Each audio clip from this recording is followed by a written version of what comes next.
পিছনের চুলগুলা বাবরি কইরা কাট, আর দুই সাইডের চুলগুলা তেরত কইরা ফালাই দিয়া মাঝখানের চুলগুলা খাড়া কইরা রাখ। স্যার আপনার যে চুল এই কাটিং তো পসিবল না, খুব বেশি হলে ব্লেড দিয়ে সাইজটা সব চুল ফালাই দিয়া জনি সিক্স কাটিং দেওয়া পারি। আমি যেমনে কইছি অমনি কাট। আরে স্যার আমি তো ডাক্তার নাবিত না, আমি সব চুল টুল কাটতে পারি না। পারস না মানে?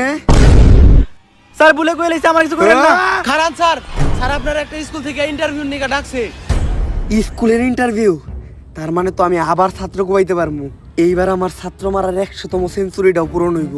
তুই যা, আমি আমার অস্ত্রগুলা নিয়ে আইতাছি। ভাই আপনারে হ্যাঁ মারতে হয়েছিল কে? আয়না করে ওনারে এমন টর্চার করছে, ওনার মাথা গেছে নষ্ট হইয়া। আর আমি হইলাম তার ডাক্তার, মাথার চুল ফালাইয়া সব রকম থেরাপি দিয়া অনেক চেষ্টা করছি, কিন্তু তারা ভালো করতে পারি নাই। তার নেশা একটাই, ছাত্র মারা। তার পেশাও একটাই, ছাত্র মারা।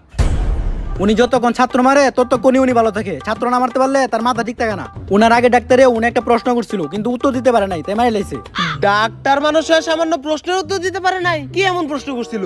আরে ডাক্তারের পরে সায়েন্স নিয়া, হ্যাঁ প্রশ্ন করছে কমার্সের। আর উনি একটা কথাই শুনতে পারে না, সেটা হইলো পারি না। আর কেউ যদি মনের বলে এই কথাটা বলে ফেলে, তাহলে তার আর কখনো বাঁচানো সম্ভব না।